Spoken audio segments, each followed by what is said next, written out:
nanti bisa share. Atau teman-teman yang sudah menerapkan ISO 45001 lebih awal juga boleh sharing-sharing nanti gitu teman-teman. Ya, siapa tahu teman-teman ada, oh saya butuh nih ISO 45001 di perusahaannya. Baik teman-teman, izinkan saya share screen, Pak Zul. Oke, sudah kelihatan Pak Zul ya? Sudah Pak, silakan. Oke, baik. Jadi malam ini kita coba webinar sharing session tentang ISO 45001, teman-teman. Oke, ini tadi sudah disampaikan ya profil saya ya, teman-teman ya. Kita lewatin aja. Oke, sebelum kita mulai, ini standarnya K3, teman-teman. Jadi sebelum kita melakukan aktivitas, baiknya ya, lebih baik kita melakukan safety induction terlebih dahulu, gitu. Ya. Yang pertama, teman-teman yang sudah hadir pada malam hari ini, Bapak Ibu semua, saya panggil teman-teman karena mungkin seusia saya juga gitu, bahkan mungkin ada yang lebih muda gitu ya, saya panggil teman biar akrab gitu. Saya yakin teman-teman saat ini sedang berada di rumah nih. Ya. Apalagi kalau yang di jalan atau masih di kantor gitu, teman-teman perhatikan sekitar areanya, teman-teman. Sekitar area teman-teman, kita harapkan bebas dari faktor-faktor bahaya dan risiko. Apa itu faktor-faktor bahaya dan risiko yang menyebabkan dampak kecelakaan? Ya, teman-teman, mungkin teman-teman pada saat ini di kiri kanannya ada minuman, ada teh hangat, kopi gitu ya. Nah, hati-hati tuh, jangan sampai kesentuh tangan atau goyang-goyang meja sehingga tumpah ke laptopnya gitu. Kemudian pastikan kondisi teman-teman kondisi nyaman, rileks aja karena ini bukan training teman-teman, cuma hanya sekedar sharing session berbagi itu teman-teman berpengalaman itu. Belum tentu pengalaman saya juga banyak, mungkin teman-teman akan lebih banyak. Dan bagi teman-teman yang berada di rumah atau yang masih di kantor, pastikan teman-teman memahami jalur penyelamatan diri dalam kondisi darurat. Yaitu apa? Karena kita tahu gempa bumi dan kebakaran seringkali terjadi, teman-teman. Kemudian kalau itu terjadi, teman-teman mengetahui area titik kumpul, master point-nya di mana, dan kalau terjadi kebakaran, teman-teman diharapkan bisa menggunakan APAR, alat pemadam api ringan. Kalau tersedia di rumahnya, kalau di kantor pasti tersedia, teman-teman ya. Itu safety induction pada malam hari ini. Agenda kita, teman-teman, webinar kurang lebih 45 menit sampai 1 jam ke depan kita akan mempelajari atau membahas tentang bagaimana tujuan webinar pada malam hari ini, kemudian manfaat penerapan ISO, kemudian pola penerapan ISO itu seperti apa, kemudian klausul-klausulnya, dan nanti di akhir sesi mungkin kita akan sharing atau diskusi, bahkan boleh bertanya, boleh berpendapat dan sebagainya, teman-teman, untuk menambah hasanah pengetahuan kita bersama. Baik, teman-teman, kita masuk ke paparan pertama, materi ISO. ISO 45000 tahun 2018. Apa sih yang dikatakan ISO 45000 tahun 2018, teman-teman gitu ya. Teman-teman sudah yakin lah, saya tahu ISO itu sudah tahu semua ya, International Organization for Standardization gitu. Sudah tahu semua itu, saya yakin gitu, teman-teman. Dan saat ini hampir di seluruh dunia sudah menerapkan standar ISO, entah itu standar ISO tentang kualitas atau mutu, ya 9001 tentang keamanan, ya tentang keamanan data, ya atau cyber security 27001 tentang keselamatan kerja ISO 45001 dan lain-lain, banyak kali standarnya mungkin ya. Hampir seluruh dunia mungkin ya. Seluruh dunia mungkin ada 960 negara, mungkin kalau perusahaan mungkin sudah ribuan kali yang menerapkan gitu, teman-teman. Jadi kalau kita bicara ISO 45001 berarti kita akan menerapkan sistem manajemen keselamatan dan kesehatan kerja atau SMK3. Nah, target kita pada malam hari ini ya, mohon maaf kalau sudah menerapkan mungkin ini hanya flashback aja, mengingatkan kembali. Tapi bagi yang belum pernah menerapkan, mungkin ini sebagai bahan pembelajaran, ya, bahan rujukan referensi bahwa dengan kita menerapkan ISO 45001 dan pada malam ini kita belajar, kita bisa memahami standarnya. Standar-standar ISO seperti apa atau klausul-klausulnya. Kemudian memahami implementasi klausul. Klausul ini implementasinya kemana nanti, gitu, teman-teman. Kemudian membangkitkan semangat kepedulian. Nah, ini paling penting nih, ya, kepedulian dan partisipasi dalam penerapan sistem manajemen keselamatan kerja, ya, baik itu quality maupun safety, teman-teman. Ini yang paling penting, teman-teman. Kenapa? Karena ISO bilang itu kan ranahnya orang K3, orang HSE, padahal nggak hanya orang HSE di sana nanti kalau kita kupas klauselnya banyak melibatkan departemen-departemen yang lain. Nah, manfaat ISO, manfaat ISO ya. Pertama, membantu organisasi dalam mengelola sistem manajemen OHS, Occupational Health and Safety atau K3, teman-teman. Kita membantu nih menerapkan, misalkan bagaimana kita melakukan identifikasi bahaya, bagaimana kita melakukan pengendalian risiko. Nah, di situ kita kelola di sana. Jangan sampai apa? Karena kan tujuan K3 diterapkan tuh supaya apa? Mencegah terjadinya kecelakaan kerja dan penyakit akibat kerja. Kemudian, apa sih untungnya manfaat ISO bagi perusahaan? Meningkatkan citra dan kredibilitas perusahaan.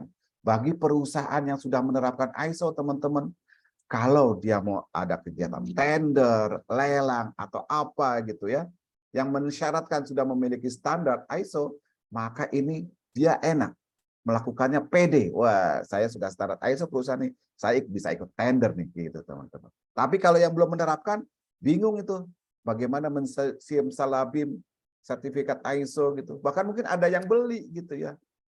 Dengan tujuan apa? Hanya bisa ikut mengikuti program tender gitu. Setelah selesai dapat proyeknya, tinggalkan lagi. Gitu. Tapi ISO nggak seperti itu, teman-teman.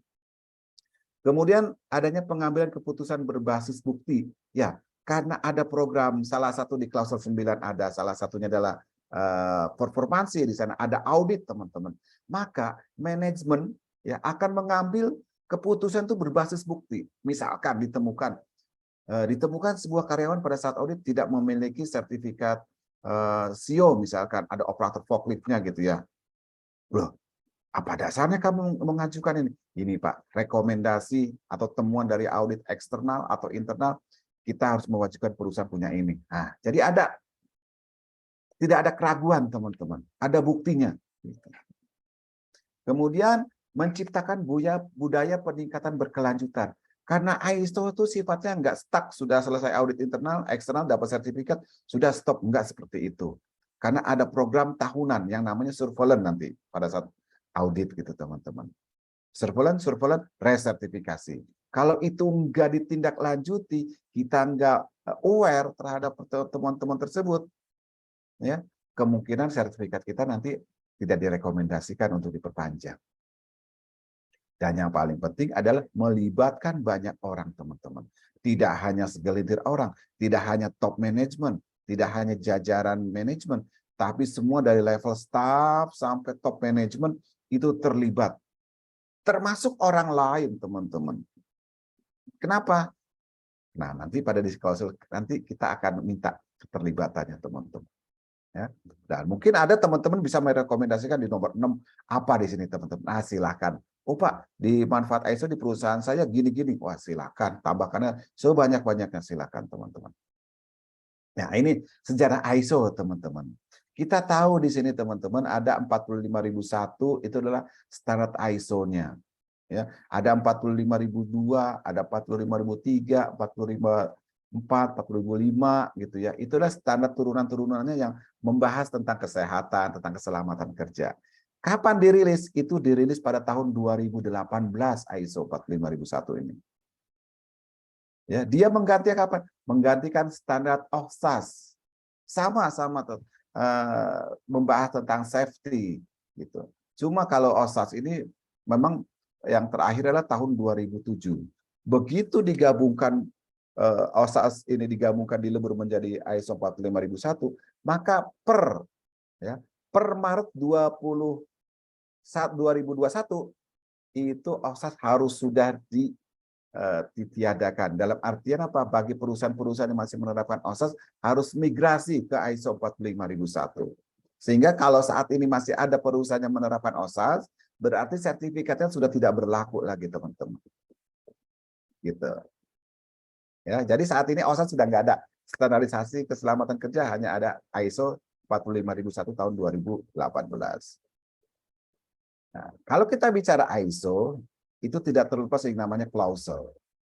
Nah, saat ini ISO itu apa namanya ya? Boleh dibilang menganut high level structure. Apa yang dikatakan high level structure? semua ISO 9001, 45, 27, 22, 20, semuanya ada 10 klausel, teman-teman. Semuanya 10 klausel. Di mana di 10 klausel itu, di klausel 1, 2, dan 3 itu merupakan cerita. Kalau di scope itu, kalau klausel 1 tentang bagaimana menceritakan standar ISO ini berlaku di ruang lingkup apa aja. Apakah dia hanya di perusahaan-perusahaan besar, kecil, menengah, dan sebagainya. Kemudian referensi-referensinya digunakan apa? Ya, ISO tidak mensyaratkan referensi harus ini, enggak. Tapi sesuai dengan kebutuhan. Disesuaikan dengan regulasi yang ada di suatu perusahaan atau suatu negara. Ya. Kemudian yang terakhir adalah term and definition, istilah-istilah dan definisi-definisi. Di sana nanti kita akan ketemu definisi tentang K3 itu apa, OHS itu apa, dan sebagainya kalau dalam bahasa Inggris. Barulah di level 4, di klausel 4 sampai 10, itu yang akan kita terapkan dan itu yang akan menjadi objek audit, teman-teman. Di mana di level 4 itu ada yang namanya konteks organisasi, di level 5 itu ada kepemimpinan, di level 6 ada perencanaan, di klausul 7 ada proses pendukung, di klausul 8 ada operasional, di klausul 9 ada evaluasi performa, dan di klausul 10 ada peningkatan berkelanjutan, teman-teman. Ini yang akan menjadi objek audit dan akan kita coba kupas pelan-pelan. Ya, jadi sama, teman-teman. Loh, kok sama sih dengan ISO 9001? Saya udah nerapin ISO 9001. Memang sama gitu, teman-teman. Hanya nanti ada konten-konten di dalamnya itu agak sedikit berbeda gitu. Disesuaikan dengan standarnya. Kalau membahas mutu berarti ada nggak bahas mutu. Membahas safety tentang safety. Untuk keamanan informasi nanti. Ya. Nah, oke. Nah, teman-teman, kalau kita bicara standar ISO, model yang digunakan adalah pendekatan PDCA. Plan, do, check, action. Ya. Plan itu berlaku untuk klausel 4 sampai 7. Do itu berlaku untuk klausel 8. Kemudian C itu atau check berlaku untuk klausel 9 dan X berlaku untuk klausel 10, teman-teman. Nah, jadi PDCA pendekatannya. Ya, metode yang digunakan. Oke. Yuk kita kupas satu-satu, teman-teman. Karena kita mulai dari klausul 4, teman-teman ya. Gitu. Apa sih tentang konteks organisasi atau konteks of the organization, bahasa kerennya gitu ya. Di mana di klausul 4 di sini, teman-teman, perusahaan wajib atau harus menentukan isu-isu eksternal dan isu-isu internal. Apa itu? Ya, untuk keberlangsungan perusahaan ini, isu-isu eksternal yang datang dari luar, apa aja mempengaruhi bisnis kita. Misalkan, wah ada regulasi dari pemerintah, kemudian ada perang Ukraina, Rusia, berpengaruh nggak terhadap keselamatan kesehatan kerja? Gitu, teman-teman. Terhadap mutu berlaku nggak? Gitu. Isu-isu eksternal. Kemudian isu-isu internal apa? Misalkan dari karyawan. Karyawan isunya apa? Mogok kerja. Kenapa? Karena gajinya nggak dibayar tepat waktu. Sudah 10 tahun gajinya nggak naik-naik. Atau kesejahteraannya. Ya, kesejahteraannya tidak meningkat. Seperti itu aja, teman-teman. Kalau kita bicara tentang isu eksternal dan isu internal, biasanya kita menggunakan metode PESTEL, teman-teman. Dari segi politik, ya, apalagi mau menjelang tahun 2024 ini, kira-kira isu apa nih yang akan terjadi ini, teman-teman? Apakah nanti setelah ada pemilu, ada kebijakan di DPR, ada dokumen undang-undang yang merubah, gitu, teman-teman? Ya, political.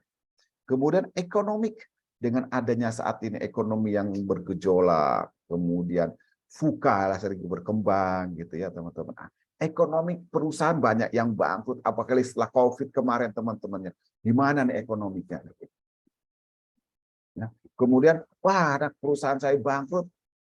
Akhirnya apa? Saya tidak bisa melakukan perpanjangan ISO, sertifikasi nggak bisa, surveillance juga nggak bisa. Ya sudah, akhirnya tenggelam tuh ISO sertifikatnya.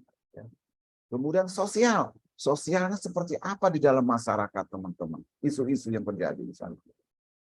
Kemudian teknologi. Teknologi sekarang masuk ke 5.0 gitu teman-teman ya. Yang terjadi apa nih teknologi? Saat ini mungkin kita sebelum ada COVID kita nggak pernah melakukan seperti ini teman-teman. Begitu ada COVID, teknologi berkembang, kita bisa diskusi, bisa ngobrol, bisa audit, bisa sharing melalui salah satu platformnya Zoom gitu ya teman-teman. Kemudian environment-nya, lingkungan, entah itu lingkungan hidupnya, lingkungan kerjanya, seperti apa. Dia bekerja di lingkungan panas, dingin, terbatas, dan sebagainya. Dan yang terakhir adalah legal. Ya. Legal berarti hukum. Ya. Berarti legal itu dasar-dasar hukum apa aja. Kalau kita bicara tentang K3 berarti Undang-Undang Nomor 1 Tahun 70 itu menjadi dasar seorang K3 atau seorang HST. Kemudian nanti diturunkan kepada apa? Undang-Undang Nomor 12 Tahun 2003 tentang ketenagakerjaan yang saat ini sedang direvisi menjadi Undang-Undang Cipta Kerja. Turun lagi kepada peraturan pemerintah Nomor 50 Tahun 2012 tentang apa? Tentang penerapan SMK 3. Ya, terus urutannya seperti itu. Nah, tuh, legal itulah yang mendasari teman-teman. Kemudian di dalam konteks organisasi kita juga perusahaan ya, perusahaan harus menentukan pihak-pihak yang berkepentingan, yang relevan tentunya. Ini pihak-pihak yang berkepentingan, yang relevan dengan usaha kita, bisnis kita, ya, siapa aja di sana. Ya, misalkan, oh saya adalah perusahaan ekspor impor atau kontraktor. Berarti di sana apa? Ada vendor atau ada supplier, ada forwarder, ada siapa lagi di sana yang berhubungan dengan perusahaan kita. Kalau salah satu nggak mendukung, nggak terdukung, maka perusahaan kita nih mungkin stuck, nggak akan berjalan gitu teman-teman. Ya, itu teman-teman. Pihak-pihak yang berkepentingan, termasuk pemerintah daerah, pemerintah pusat, ya. Terutama misalkan kalau pemerintah pusat, departemen atau Kementerian Ketenagakerjaan, oh perusahaan ini sudah menerapkan K3, berarti apa? Penerapan K3 sudah bisa dilakukan sertifikasi dan sebagainya. Itu pihak-pihak yang berkepentingan. Kemudian mengidentifikasi kebutuhan dan harapan yang berkepentingan. Tadi kita sudah menentukan tuh pihak berkepentingan, misalkan forwarder, vendor, supplier. Salah satu harapan mereka apa? Berbisnis dengan kita, dengan perusahaan. Yaitu apa? Pembayaran tepat waktu. Itu kan harapan dia gitu ya teman-teman. Ya. Harapan dia itu perlu. Ya, kompetitor itu juga pihak-pihak yang berkepentingan teman. Harapannya apa dengan kompetitor? Bisa bersinergi. Kalau sekarang nggak ada istilah persaingan teman-teman. Yang ada apa? Sinergi. Vendor, dia harus dibayar tepat waktu. Supaya apa? Supaya bisnisnya lancar. Dia juga ngambil dari mana, kirim ke kita juga lancar. Coba kalau kita bayarnya segan-segan atau nunggak, tunda-tunda. Ah, males kirim ke tempat Pak Jaya. Yang kemarin aja belum dibayar. Yang setahun lalu aja belum dibayar. Nah, gitu teman-teman. Jadi ada harapan-harapan di sana. Itu adalah di klausel kelima. Klausel 4. Kita masuk ke klausel kelima, teman-teman. Itu apa? Tentang leadership, kepemimpinan. Apa yang dibahas di sana di leadership? Yang pertama, ada yang namanya komitmen top management. Loh, kok komitmen top management? Iya. Kenapa? Karena top management kalau nggak berkomitmen, perintahnya nggak dijalankan, nggak akan jalan tuh penerapan ISO 45001. Misalkan saya seorang HSN, saya sudah latihan ahli K3 umum, perusahaan wajib menerapkan ini. Begitu saya usulkan ke perusahaan, ke top management, buang-buang duit aja, Jay, kamu. Kan kalau menerapkan ISO harus sertifikat, harus awareness, harus pelatihan, dan sebagainya. Buang-buang waktu, nggak usah. Nggak pakai itu juga kita untung selama ini. Nah, itu. Jadi kalau nggak ada dukungan dari top management, nggak akan jalan tuh, teman-teman. Makanya apa? Komitmen top management harus diutamakan. Dia berkomitmen bahwa mulai hari ini, tanggal 12 Juli 2023, kita harus menerapkan yang namanya keselamatan kesehatan kerja. Semua level harus paham tentang K3. Maka apa? Nanti keluarlah kebijakan-kebijakan strategisnya. Apa aja tuh kebijakan-kebijakan strategisnya? Pertama, harus taat pada peraturan perundang-undangan. Itu satu komitmen paling penting tuh. Kebijakan strategisnya di sana, teman-teman. Kemudian kebijakan strategisnya apa? Yang tadinya banyak sampah puntung rokok di mana-mana, begitu penerapan ISO 45001, top management mengeluarkan kebijakan apa? Bahwa bagi karyawan yang merokok tidak dilarang, tapi sudah disiapkan tempat merokoknya. Jadi sudah teratur tuh. Jadi kalau nggak banyak puntung-puntung rokok gitu. Kalau banyak puntung rokok seperti itu, kalau pada saat audit jadi temuan itu teman-teman. Berarti apa? Tidak ada tempat khusus. Kemudian mungkin ada karyawan yang terlibat tentang narkoba dan sebagainya gitu teman-teman.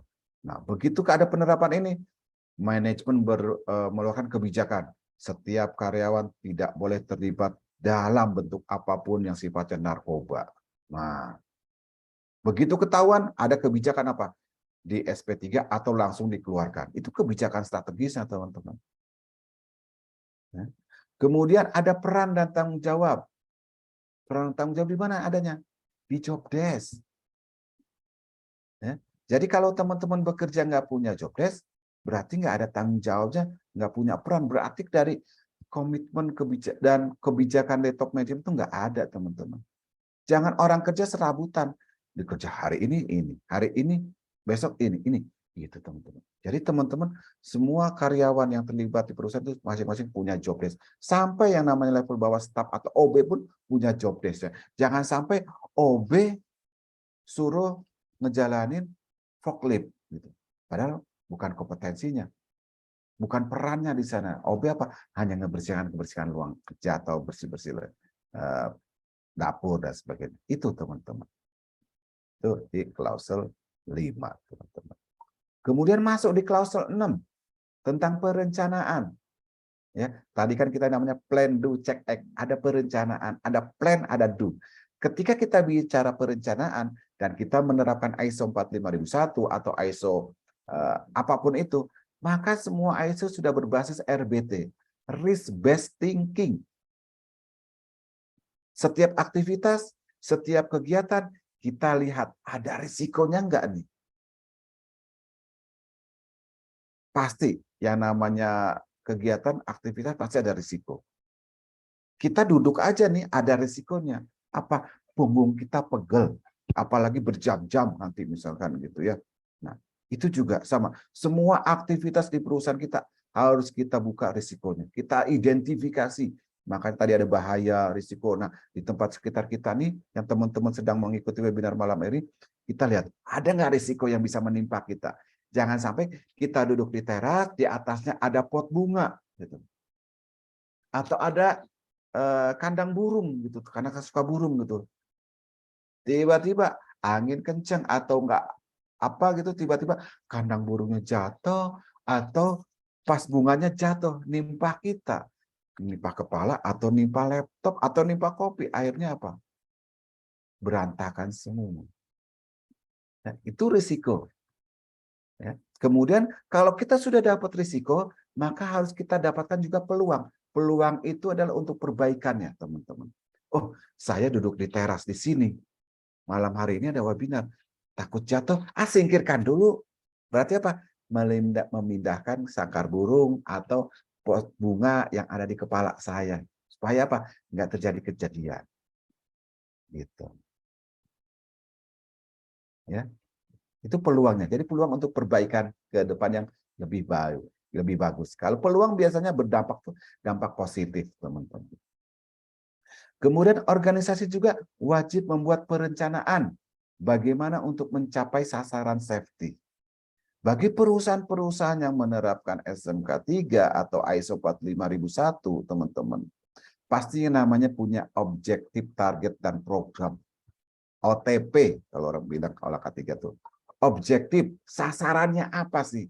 Di tahun 2023 ini, dari Januari sampai Desember setahun ini, apa sasaran kita? Sasarannya adalah tidak ada kecelakaan kerja. Wah, tuh, tidak ada kecelakaan kerja. Targetnya apa? Berarti apa? Targetnya zero accident kalau tidak ada kecelakaan kerja. Mau zero accident, zero incident, zero fatality, atau zero normis, gitu teman-teman.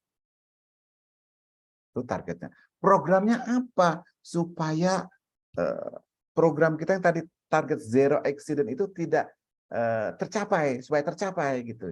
Ya, kita harus berusaha apa? Melakukan sosialisasi, membentuk tim P2K3 atau komite safety, ya, atau safety committee, kemudian memberikan safety induction kepada para tamu, kepada orang semua. Itu adalah tujuannya, ya, program kerjanya supaya apa? OTP-nya tercapai. Jangan sampai punya program nggak punya, punya target nggak punya. Targetnya apa? Zero accident. Tapi nggak ada kegiatan apa-apa. Orang bekerja nggak pakai APD. Ya, ruang kerja berantakan. Itu. Nah, itu adalah planning, perencanaan. Baik, teman-teman, kita lanjutkan. Masuk ke 7, yaitu support, proses pendukung. Wah, di sana banyak teman-teman pendukung. Apa? Yang perlu kita siapkan adalah sumber daya. Tadi di awal, ya, sudah menentukan isu eksternal dan isu internal.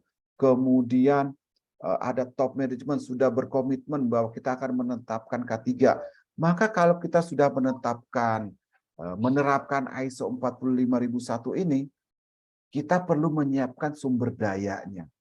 Sumber daya apa? Sumber daya manusia, sumber daya dana, teman-teman. Sumber daya manusianya apa? Berarti seluruh karyawan harus dilakukan briefing, lakukan sosialisasi, lakukan awareness. Nah, supaya apa? Supaya tahu, paham, care. Jangan sampai, itu apa sih K3 ya? K3. Apa ya K3? Taunya P3K gitu. Kok ada lagi sekarang K3 gitu, teman-teman. Ya, kita harus menyiapkan sumber daya manusianya, termasuk sumber dananya. Gimana kalau kita mau punya program sumber daya manusia yang kompeten, ya, memiliki kompetensi di sini supaya berjalan apa? Ya harus ditrainingkan, dikursuskan, teman-teman. Kalau teman-teman akan menerapkan ISO 45001, berarti teman-teman apa? Harus melakukan minimal awareness. Awareness kalau kita manggil konsultan harus bayar. Kemudian harus punya tim penyusun dokumentasi, harus paham tentang SOP, standar operating prosedurnya.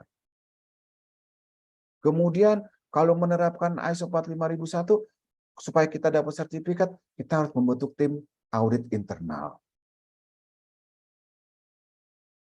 Ya, nah itu teman-teman. Membentuk ahli K3, harus punya ahli K3, mengkursuskan. Teman-teman. Jadi ada sumber daya di sana, teman-teman, ya, sumber daya manusia dan sumber daya dana. Apalagi sumber daya manusia harus memiliki kompetensi. Yang tadi saya bilang, jangan sampai seorang OB disuruh menjalankan mesin forklift padahal tidak ada kompetensinya sama sekali. Kalau terjadi kecelakaan kerja, kegagalan fungsi dalam peralatan tersebut, siapa yang disalahkan? Apakah kita akan menyalahkan OB? OB akan bilang, saya kan disuruh sama Bapak. Udah tahu saya nggak punya kompetensi. Kenapa Bapak nyuruh saya? Kan gitu. Apalagi nanti kalau sudah menerapkan ISO, itu pada saat audit kedapatan itu, maka itu akan bisa menjadi temuan major loh, teman-teman. Orang yang tidak punya kompetensi, tapi disuruh menjalankan forklift. Nah, gitu. Kemudian kepedulian organisasi dan karyawan. Ya, teman-teman. Seluruh organisasi, ya, seluruh organisasi termasuk karyawan, termasuk top manajemen harus peduli penerapan ini. Kan tadi top manajemen sudah komitmen, kita harus menerapkan ini. Maka semua organik karyawan di perusahaan tersebut harus peduli. Gimana cara pedulinya, teman-teman? Lakukanlah sosialisasi, pemahaman, sharing tentang K3. Supaya dia paham. APD apa sih APD? Alat pelindung diri. Oh, alat pelindung diri. Begitu bahasa Inggris diganti jadi PPE, apaan lagi nih PPE? Padahal sama. Personal Protective Equipment. Kemudian apa?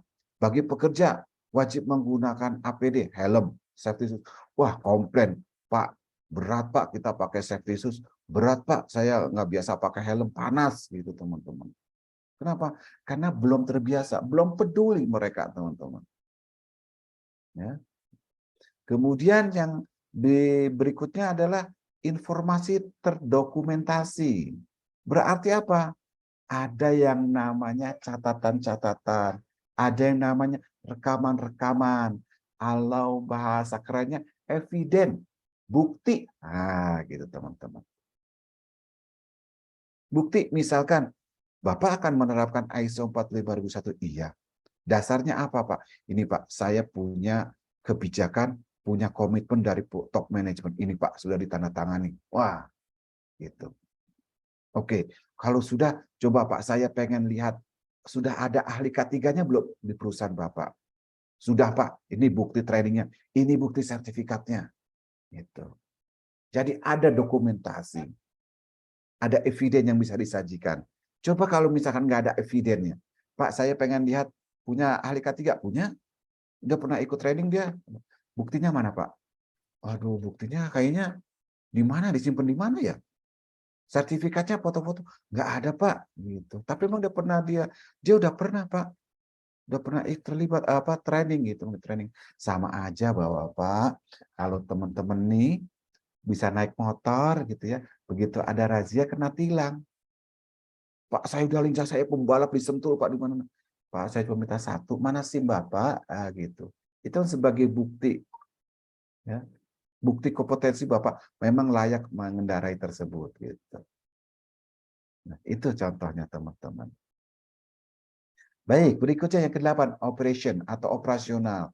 Bahwa perusahaan harus menetapkan, mempersiapkan, dan menanggapi potensi situasi darurat yang diidentifikasi. Kita tahu Bapak-Bapak, teman-teman semua, kalau kita akan melakukan pekerjaan, aktivitas dimanapun, teman-teman harus menentukan kira-kira potensi darurat apa yang terjadi. Teman-teman. Oh Pak, saya bekerja pada ketinggian nih Pak, saya masang tower gitu ya. Atau saya pasang apa di atas rumah gitu ya. Wah, berarti potensi daruratnya apa? Bisa terjatuh. Mungkin kalau di listrik bisa tersetrum. Wah, itu potensi darurat. Atau mungkin apa? Bisa dia kelelahan, fatigue. Kenapa? Bekerja pada ketinggian, panas hari, dia dehidrasi, pingsan di atas bisa, atau karena kelelahan. Itu potensi-potensi darurat yang harus kita potret, harus kita capture, harus kita temukan, harus kita identifikasi. Ya. Nah, tadi di awal bahwa hampir semua ISO sudah berbasis RBT, risk based thinking. Saya mau ke toilet aja harus tahu nih, kira-kira potensi daruratnya apa ya kalau ke toilet? Ah, enggak ada. Ada teman-teman.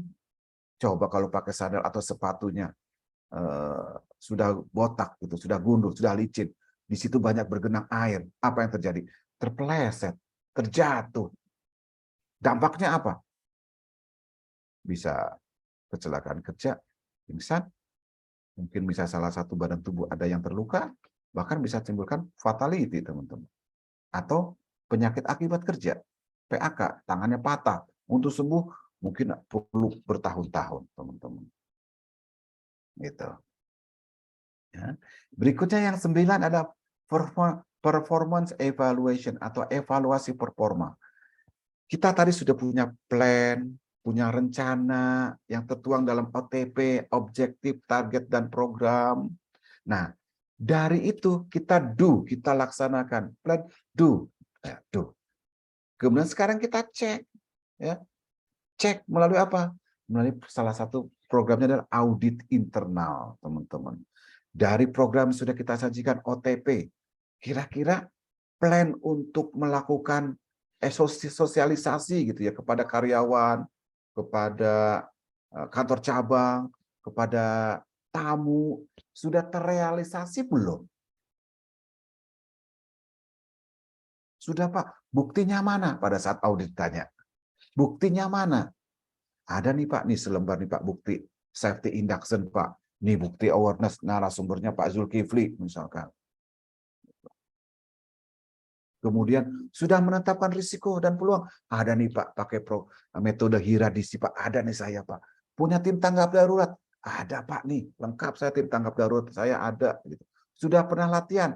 Nah itu Pak, kita belum ada yang kompeten Pak di sini. Gitu. Sehingga pada saat latihan tanggap darurat kita belum melakukan Pak. Jadi temuan satu. Ya, entah itu temuannya bersifat minor atau major ya, itu teman-teman ya. Mungkin kalau major tidaklah, kalau tidak sampai fatality, tapi setidaknya minor. Kalau minor apa? Berarti temuan tersebut harus segera ditindaklanjuti. Sehingga apa? Itu tadi kita bisa mereferensikan ke top management. Top management akan mengambil berbasis bukti. Pak, kita memang belum melakukan latihan tangkap darurat. Kenapa? Karena kita tidak punya orang yang mengerti tentang APAR, tentang KP3K first aider. Ya, kita juga nggak punya ahli K3 umum gitu. Maka berdasarkan kebijakannya, tangan kuatnya seorang top management bilang ke HRD, HRD, kita berdasarkan temuan ini, silakan Anda laksanakan untuk pelatihan ini. Tentukan orangnya silakan. Nah, jadi audit internalnya penting sekali, teman-teman. Ya. Kenapa? Karena nanti dasar sebelum kita melangkah ke audit eksternal, audit internal dulu dilakukan. Setelah audit internal dilakukan, lakukan tinjauan manajemen. Atau apa? RTM, rapat tinjauan manajemen. Atau manajemen review.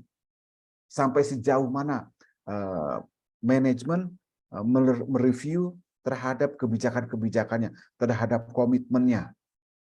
Komitmen saya gimana Pak? Ya Pak, sudah bagus Pak komitmennya. Cuma tinggal satu Pak. Tinggal masih ada karyawan yang belum sadar Pak. Nah, berarti nanti apa? Wah, komitmennya akan dikuatkan. Akan kita bentuk Departemen K3, Departemen HSE. Akan dipimpin oleh seorang GM atau seorang manajer yang tugasnya akan memberikan tutorial, memberikan penyuluhan, memberikan sosialisasi. Gitu. Itu salah satu bentuk apa namanya, bentuk komitmen daripada top management. Ya. Dan tinjauan manajemen akan dihadiri oleh siapa?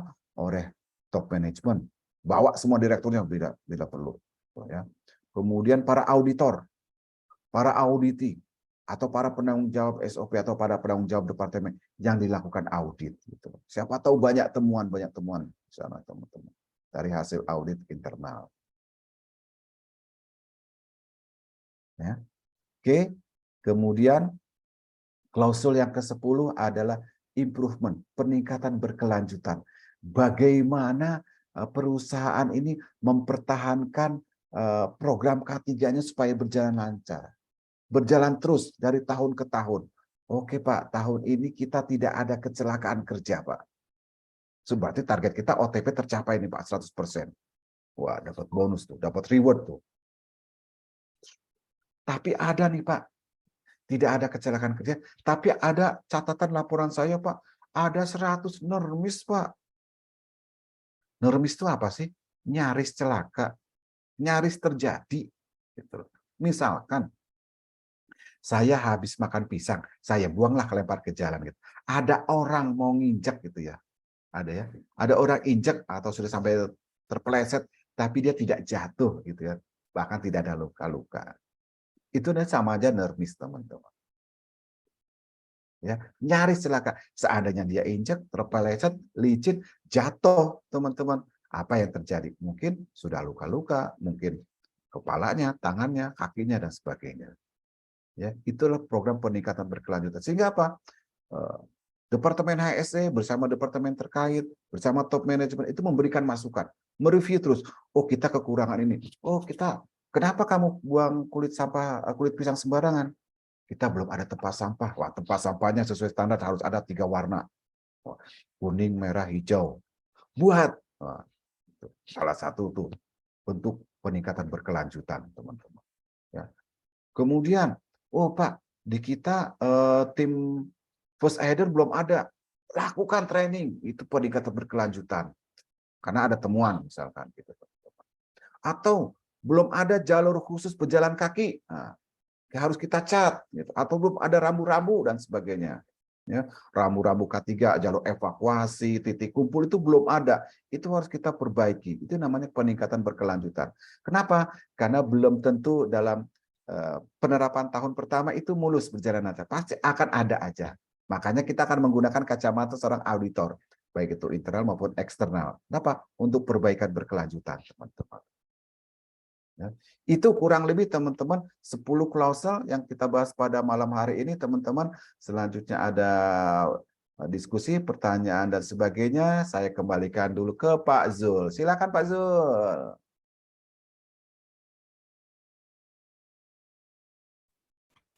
Terima kasih Pak Jaya, cukup luar biasa untuk penjelasan dari masing-masing elemen ya Pak. Ada cukup banyak, itu kalau dihitung persyaratan lebih dari 100 kali ya Pak. Mungkin. Betul. Ya, cukup banyak. Sebelum saya, mungkin sudah banyak yang ingin bertanya ya Pak. Mungkin saya juga bertanya dulu. Silakan. Bagaimana cara kita, apa saja tahapan penerapan dari ISO ini yang besarnya itu Pak? Step-stepnya seperti apa? Kira-kira apa ya Pak? Oke, bagi perusahaan yang ingin menerapkan gitu ya, ini awal nih dari nol gitu, belum tahu apa-apa. Yang pertama adalah karena di sana pasti belum ada tenaga ahli, maka silakan berkomunikasi dengan konsultan K3. Kemudian nanti konsultan akan memberikan rekomendasi. Kita akan melakukan gap analysis, misalkan apa aja yang sudah ada, apa yang belum.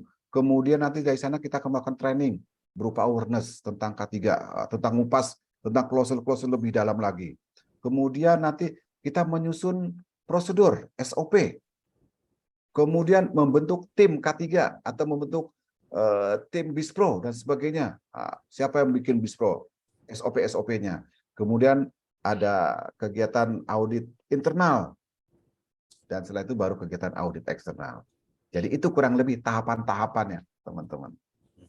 Itu Jadi ada beberapa tahapan ya Pak, kita untuk melakukan dari gap analysis, kemudian melakukan training, kemudian nanti membuat SOP, ya. Dokumen, betul. Setelah SOP dibuat, diterapkan, disosialisasikan, ya. Betul. Nanti ada audit internal, dan nanti ada manajemen review dan sertifikasi. Lanjut sertifikasi audit eksternal. Baik Pak, yang kedua ini kira-kira berapa lama durasinya dari kita awal sampai dengan mendapatkan sertifikat? Oke. Kita mau jalur lewat tol apa jalur normal nih Pak Jul? Ke jalur normal Pak. Kayak jalur normal, oke. Karena banyak perusahaan yang nakal juga Pak Jul, gitu.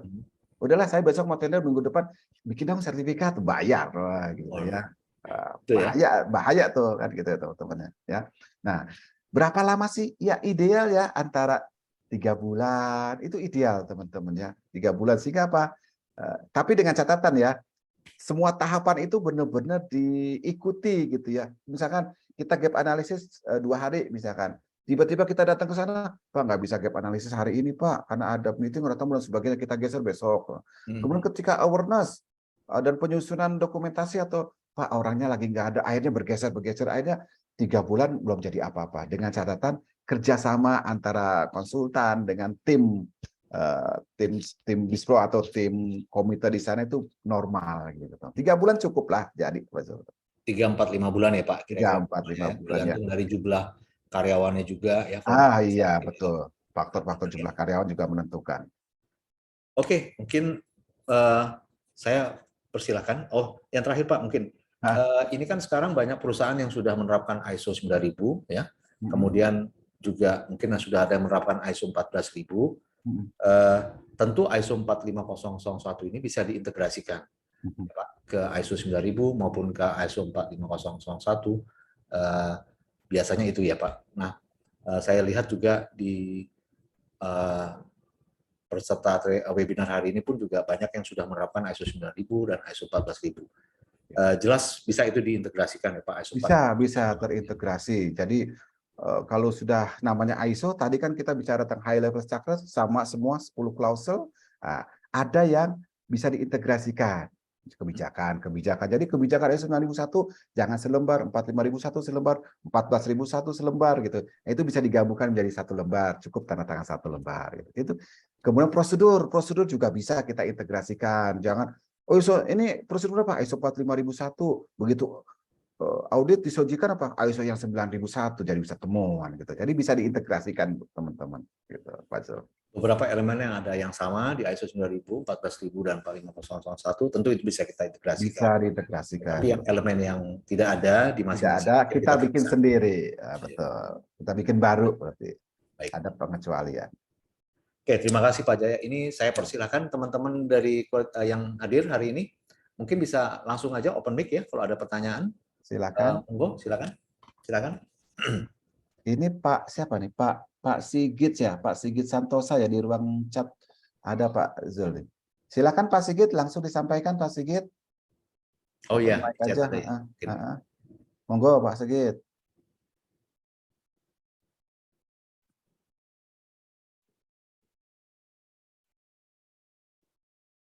Belum kedengeran ya suaranya ya. Iya. Ya, silakan Pak, sudah jelas. Ya, sebentar Pak. Oke. Ya, terima kasih Pak waktunya. Ya, saya mau menanyakan beberapa yang sudah saya tulis di chat di situ. Pertama, siapa sih sebenarnya yang bertanggung jawab untuk melakukan kontak organisasi itu Pak? Terus kemudian metode seperti apa yang paling relevan ketika kita mau melakukan penetapan kontak organisasi itu? Terus kemudian juga ketika kontak organisasi sudah ditetapkan, bagaimana sih kita mengimplementasikan agar pelaksanaan dari kontak organisasi itu berjalan salah. Terus kemudian secara umum, bagaimana sih agar implementasi ISO 5000 itu bisa berjalan lebih efektif dan terlihat peningkatan secara jelas antara sebelum dan setelah kita melakukan sertifikasi. Dan yang terakhir terkait dengan sebenarnya antara sertifikasi 45001 dengan penerapan regulasi SMK 3 di Indonesia itu sebenarnya lebih bagaimana sih kita harus menerapkannya. Itu aja sih Pak. Terima kasih. Baik, terima kasih Pak Sigit. Saya langsung jawab ya Pak Zul ya. Silakan. Terima kasih Pak Sigit atas pertanyaannya. Pertama, siapa yang bertanggung jawab dalam mengelola konteks organisasi? Pertama, saya beberapa kasih pilihan nih Pak Sigit. Kalau di perusahaan tersebut sudah ada departemen atau divisi manajemen risiko, itu bisa manfaatkan di sana. Biasanya manajemen risiko tuh akan mengambil kalau sudah bikin buku yang namanya RKAP atau jangka panjang itu, di sana akan dimasukkan risiko-risiko bisnis, peluang-peluangnya apa gitu teman-teman. Itu kalau satu sudah ada. Kalau belum ada gimana? Nah, Pak Dito, saya nggak ada tuh divisi manajemen risiko. Ya, kalau nggak ada, bisa kita serahkan ke departemen yang mengelola K3. Itu juga bisa. Ya, tapi tentunya Pak, dia nggak bisa bekerja sendiri, harus melibatkan orang lain. Gitu. Jadi ada perwakilan gitu. Atau kalau sudah ada tim P2K3 atau panitia pembina keselamatan kesehatan kerja atau bahasanya safety committee, itu bisa dilibatkan Pak Sigit. Ya, gitu. Jadi banyak alternatif gitu. Nah, metode yang relevan apa? Nah, metode yang relevan biasanya kan kita menggunakan kita untuk mendapatkan isu internal dulu, isu eksternal gitu ya teman-teman. Nah, isu internalnya apa sih kita bahas? Bisa kita menggunakan SWOT, bisa Pak. Ya. Kita bisa menggunakan metode PESTEL tadi, politiknya apa, ekonominya apa, sosialnya apa, teknologinya apa, legalnya apa, gitu bisa. Misalkan dampaknya, misalkan terhadap politik, dengan adanya politik yang berubah-ubah kebijakan, dampaknya apa sih kan gitu terhadap perusahaan kita. Sehingga kemudian setelah dampak keluar nanti apa yang kita harapkan atau pendukungnya apa sih kan gitu. Misalkan regulasi tentang peraturan perundang-undangan dan sebagainya. Nah, kemudian bagaimana menjalankan implementasi ISO supaya berjalan efektif dan terlihat ada peningkatan? Coba diperhatikan teman-teman. Sebelum kita menerapkan ISO 45001, pertama dari segi revenue, mungkin revenue atau pendapatan, coba lihat berapa teman-teman kita dari Departemen Sales and Marketing bisa jualan. Setelah kita dapat sertifikat ISO, berapa? Apakah menurun atau meningkat? Karena biasanya gini teman-teman, kalau ikut tender, salah satu syarat, apakah perusahaan Anda sudah menerapkan standar atau sertifikasi internasional? Gitu. Itu satu. Kalau perusahaan nggak punya itu, ya sudah kita nggak bisa maju ke tender tuh, gitu. Itu satu. Kedua, apakah sebelum dan sesudah penerapan ISO 45001 ini eh, eh, kecelakaan kerja meningkat atau menurun? Gitu. Orang lebih taat pada peraturan atau tidak? Begitu ada orang kerja, wah dia sudah paham, mau kerja di sini harus pakai APD, alat pelindung diri. Harus kerja di sini, harus ada izin kerja dulu, nggak hanya asal masuk, ada work permit-nya. Pulau Nuwun, nah gitu teman-teman. Kita lihat di situ. Nah itu tugas dari apa? Departemen K3 tuh, Departemen HSE. Punya yang namanya KPI, Key Performance Indicator atau HSE Performance Report. Nah di situ. Nah, kemudian regulasi antara ISO 45001 dengan SMK 3 itu sebenarnya sama teman-teman, cuma satu yang membedakan. ISO 45001 sifatnya voluntary, jadi tidak wajib. Yang mewajibkan siapa? Customer kita. Misalkan nih, Pak Sigit mau kerjasama dengan saya, iya. Pak Sigit, tolong penuhi syaratnya apa? Minimal perusahaan Pak Sigit punya ISO deh, gitu. Punya nggak sertifikatnya? Nggak bisa. Waduh Pak, mohon maaf Pak, standar kita standar internasional nih, gitu teman-teman. Itu satu. Ya. Oh Pak, saya biasanya nggak pakai ISO, itu di perusahaan Indonesia mungkin kalau Pak Sigit mau tender di luar negeri nggak bisa gitu teman-teman. Itu voluntary. Kedua, SMK 3 PP 50 tahun 2012 itu dalam tanda petik wajib teman-teman. Itu kenapa? Karena turunan dari Undang-Undang Nomor 1 tahun 70 bahwa perusahaan wajib menerapkan sistem SMK 3 yang terintegrasi. Nah, gitu. Jadi dalam tanda petik wajib nih. Kenapa? Karena saat ini belum terlalu ketat, belum terlalu pemerintah atau Kementerian Tenaga belum terlalu streng gitu ya teman-teman. Ya, masih tanda petik ya. Tapi kelamaan itu sudah menjadi wajib. Buktinya apa? Yaitu melalui kalau teman-teman mau tender di perusahaan ini, saya mintanya SMK 3 ya, bukan regulasi internasional, standar di sini gitu teman-teman. Nah, itu kurang lebih Pak Sigit ya, semoga menjawab gitu. Nunggu kalau mau ditambahkan. Terima kasih, Bang. Oke. Siap. Oke. Ada lagi mungkin selain Pak Sigit, silakan. Pak Subagio silakan di kolom chat ada nih. Mohon dijelaskan pengertian peluang dan apakah dihitung peluang tersebut seperti risiko, risk metric. Oke, saya langsung jawab aja Pak Zul dari Pak Subagio. Mudah-mudahan Pak Subagio ada nggak nih? Oke, Pak Subagio. Peluang itu adalah bagaimana kita mengambil nilai positif atau mengeluarkan dampak positif dari risiko yang akan terjadi. Risiko apa sih? Risiko itu kan suatu ketidakpastian. Tidak ada orang yang mau menanggung risiko gitu. Tapi apa? Risiko pasti terjadi.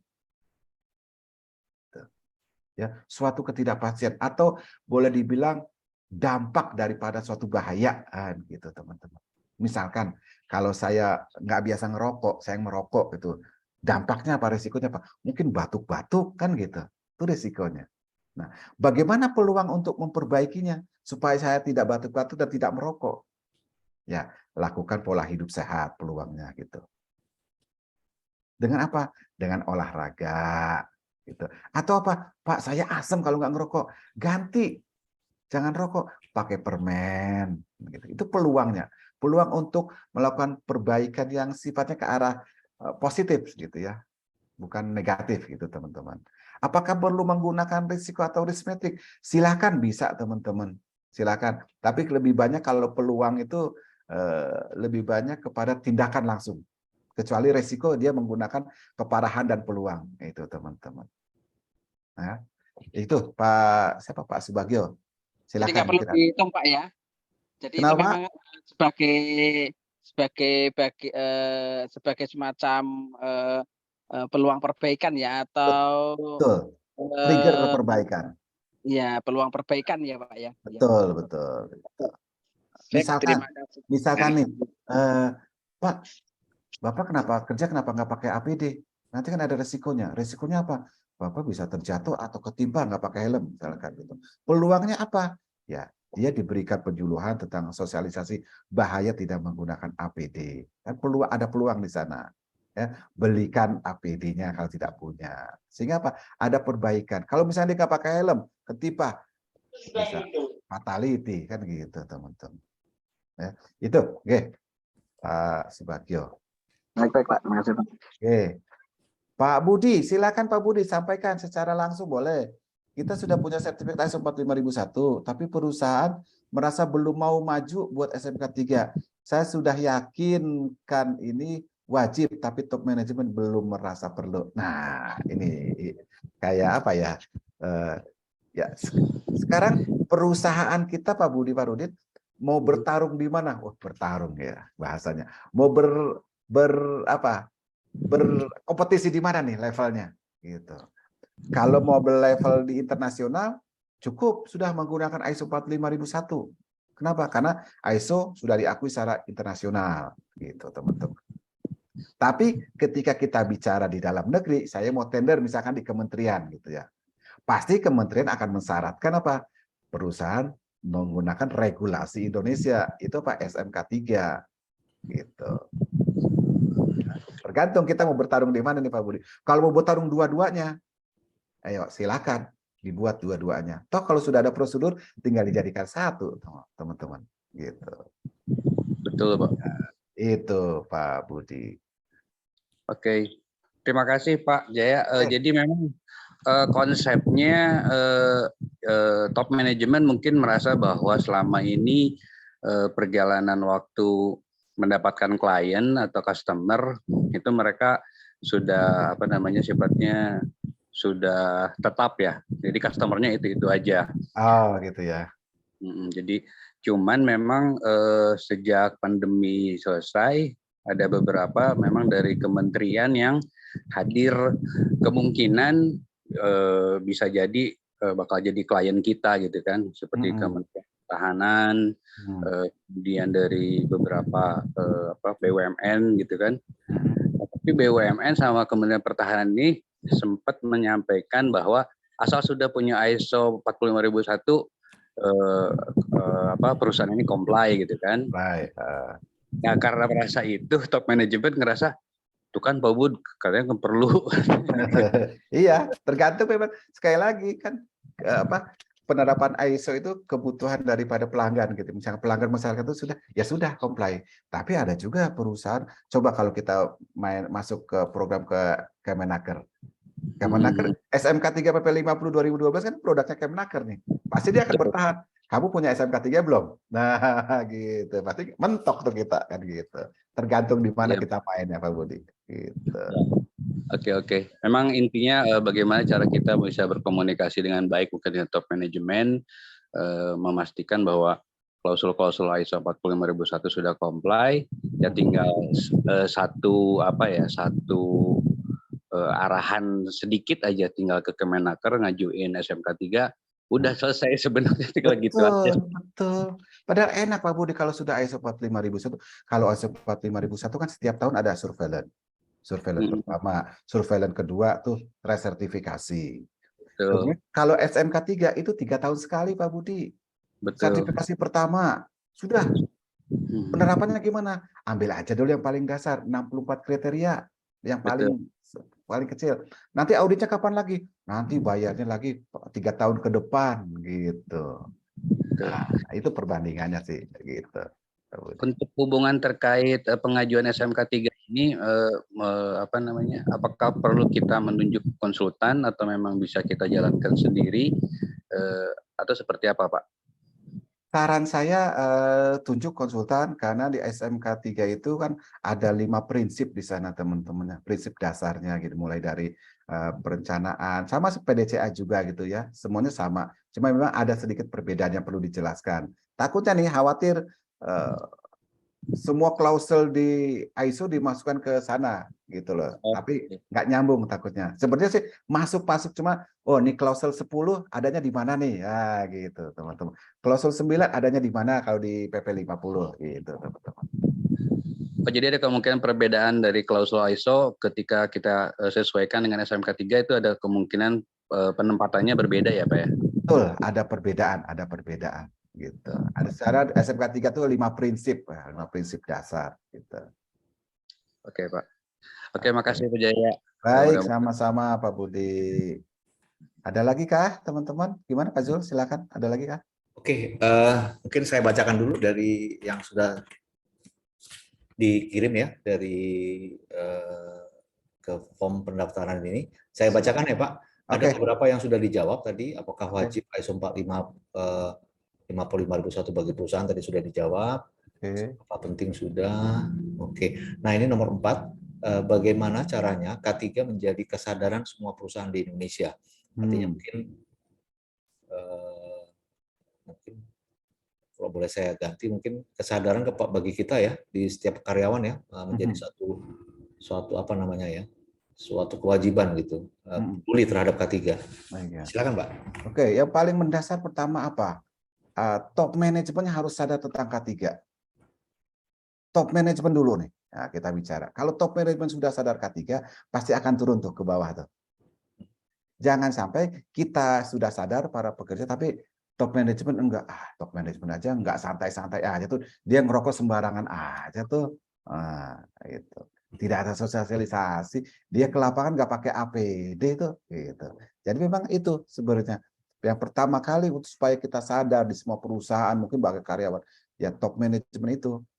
Makanya harus ada departemen K3 yang bisa melakukan, memberikan informasi kepada top manajemen dengan dasarnya apa? Regulasi, jangan katanya. Gitu. Itu sih Pak Zul. Jadi bagaimana memberikan kesadaran? Pimpinan harus awalnya ya, awal apa ya? Sadar K3 dulu. Sadar K3 baru ke anak karyawannya Pak ya. Ke karyawan. Gitu. Baik, untuk pertanyaan yang berikut ini berkaitan, ada yang bertanya mengenai apakah bidang usaha trading juga harus menguasai atau menerapkan ISO 45001. Barangkali pertanyaan ini untuk bisa dijawab, apakah ISO 45001 ini hanya untuk satu bidang usaha saja atau usaha yang lain seperti trading atau mungkin lain itu bisa juga diterapkan. Silakan Pak. Baik, bisa. Tergantung tradingnya, trading apa nih? Misalkan dia trading alat-alat berat gitu ya. Wah, kalau alat-alat berat berarti kan apa? Nah, dia harus melakukan journey management plan-nya, perjalanannya, resikonya di jalan seperti apa, mengirim barang dan sebagainya. Ya, tergantung tradingnya. Kalau trading cuma palas, ya nggak perlu pakai ISO 45001 gitu. Ya, tergantung yang kita jual apa gitu ya.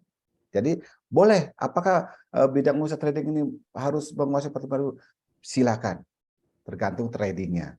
Ya, seperti konstruksi misalkan. Pak, saya bagian trading, bagian menjual-jual pipa-pipa besi saya kirim ke sana. Wah, itu pasti ditanya tentang K3, bagaimana pengirimannya, bagaimana sertifikasinya. Itu teman-teman. Itu Pak Jul. Jadi perusahaan trading juga silakan menerapkan ISO 45001.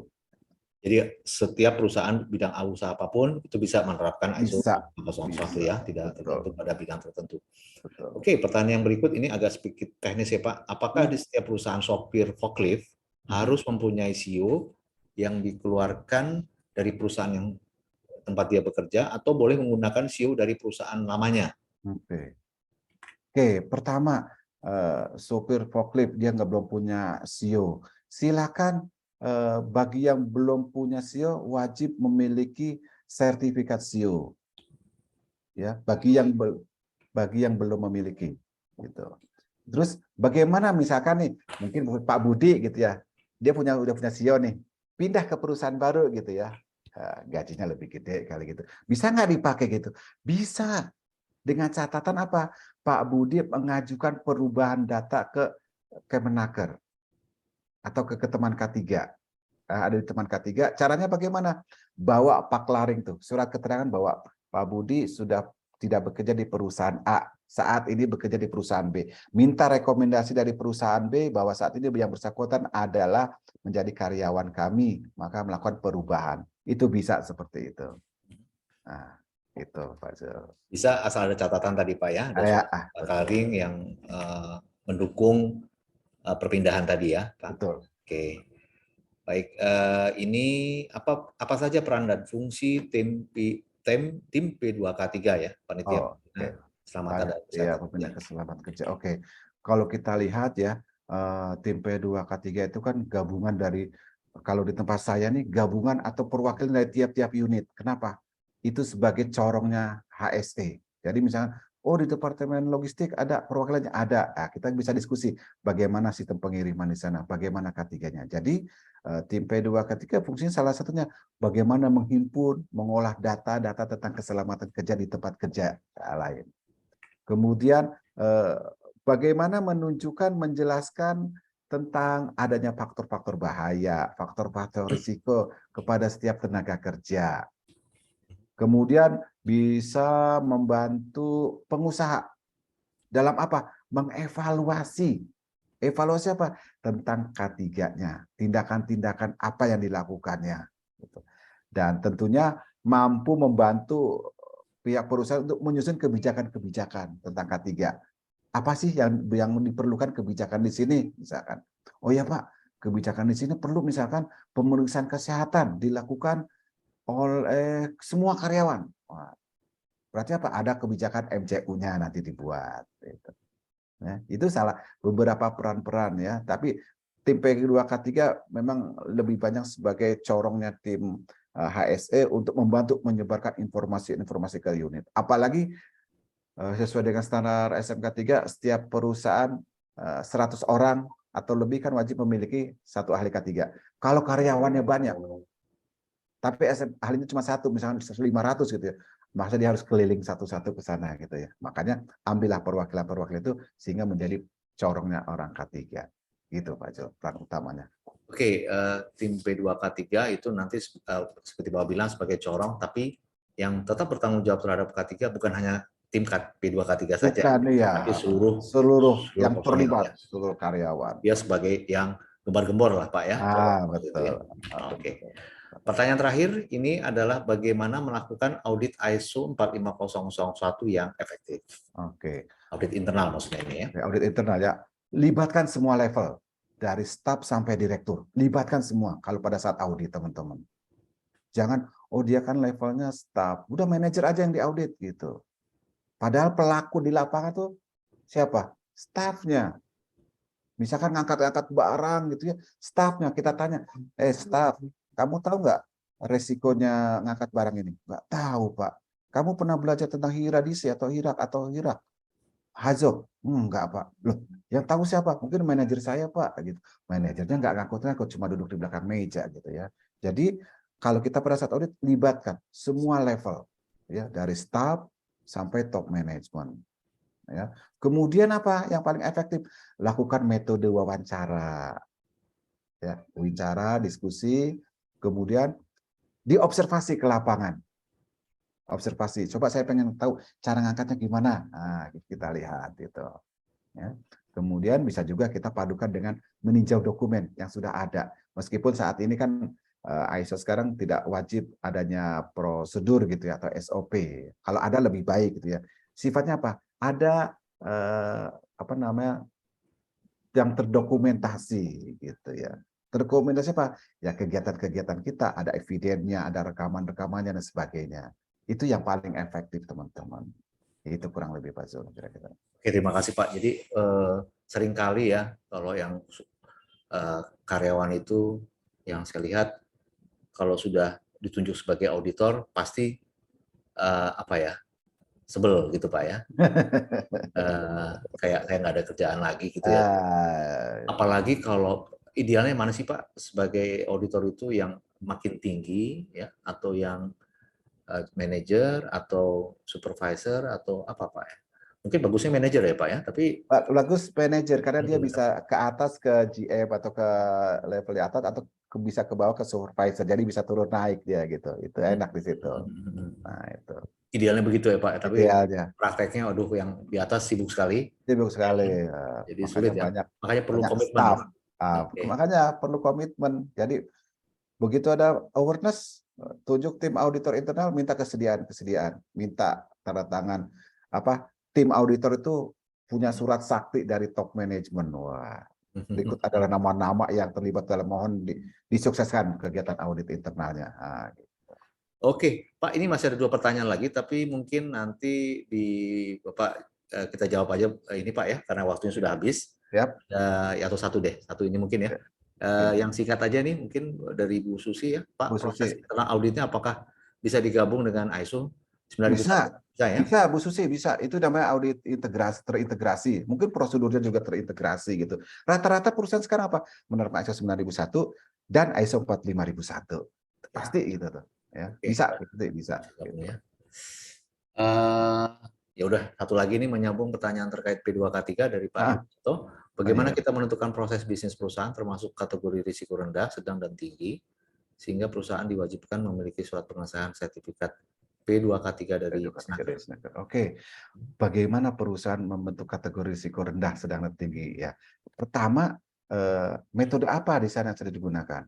Ya, kenapa? Karena ini akan nanti menyangkut ke masalah activity. Karena ISO 45001 tuh biasanya aktivitas yang disorot gitu, teman-teman.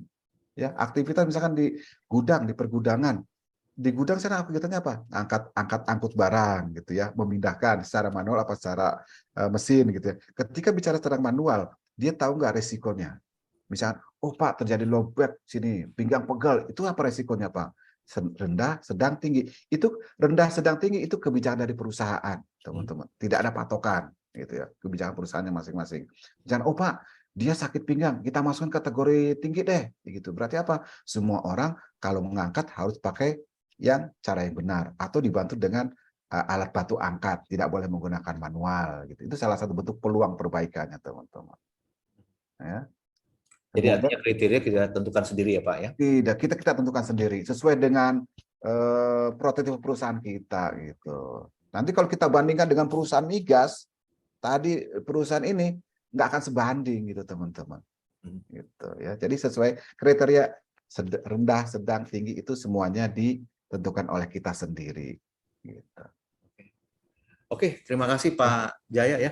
Jadi Baik. sebenarnya masih ada pertanyaan di catatan saya, tapi Oh ini gitu. waktunya sudah habis Pak. Oh iya ya. Jadi mohon maaf teman-teman yang tidak bisa saya wakili untuk pertanyaannya, mungkin nanti di webinar yang berikut ya. Saya catat mungkin kita perlu ada webinar SMK 3 nih Pak mungkin ya. Oh siap. Siap. Lakukan lagi. Baik, mungkin bisa ditutup Pak, presentasinya. Oke. Baik, Bentar, Pak. teman-teman. Nggak masuk presentasi sudah tutup tadi Pak ya? Oh sudah ya. Sudah. Baik, kalau begitu, apa ya? Saya mengucapkan terima kasih kepada teman-teman yang sudah hadir ya. Jadi sebagai informasi, nanti tanggal 22 Juli itu hari Sabtu, Quality Cup akan mengadakan training ya ISO 45001. Trainernya sama ya Pak Jaya Wahidin di sini. Bedanya adalah beliau akan menjelaskan ini dalam 6 jam ya Pak, dalam 7 jam ya, dari jam 9 sampai jam 4 untuk menjelaskan ISO 45001 klausul per klausul dan hampir seperti webinar ini tapi mungkin lebih versi yang lebih panjang. Bagi yang berminat nanti silakan menghubungi saya dan nanti juga akan saya informasikan ya pendaftarannya di grup Quality Club ya. Rencana tanggal 22 hari Sabtu jam 9 sampai jam 4 training ISO 45001 kita sediakan nanti materi training dan sertifikat kehadiran ya. Sekali lagi terima kasih Pak Jaya, luar biasa. Terima kasih Pak Zul, terima kasih. Saya ada insight nih Pak mengenai ISO 45001 ya, K3. Saya kira ini satu standar yang penting bagi kita ya. Yang penting selamat dulu kita bekerja Pak. Ya, betul. Baru kita berkualitas dan lain-lain seperti itu. Jadi yang utama nih. Webinar ini saya record, jadi nanti kalau mau melihat lagi akan ada di YouTube Quality Club, di channel Quality Club-nya, teman-teman semuanya. Baik, saya tutup Quality Club kali ini. Sekali lagi mengucapkan terima kasih. Sampai jumpa lagi nanti di webinar atau training yang berikut. Ya, terima kasih ya. Selamat malam. Assalamualaikum warahmatullahi wabarakatuh. Waalaikumsalam warahmatullahi wabarakatuh. Terima kasih Pak Zul, teman-teman semua. Mohon maaf Terima pada kasih, salah Pak Jaya. kata. Salam sehat Pak Jaya. Sama-sama. Salam sehat. Terima kasih. Terima kasih semuanya. Pak Jaya bisa stay sebentar Pak. Siap. Terima kasih semuanya. Oh, ini belum saya. Stop dulu. Terima kasih Pak. Terima kasih.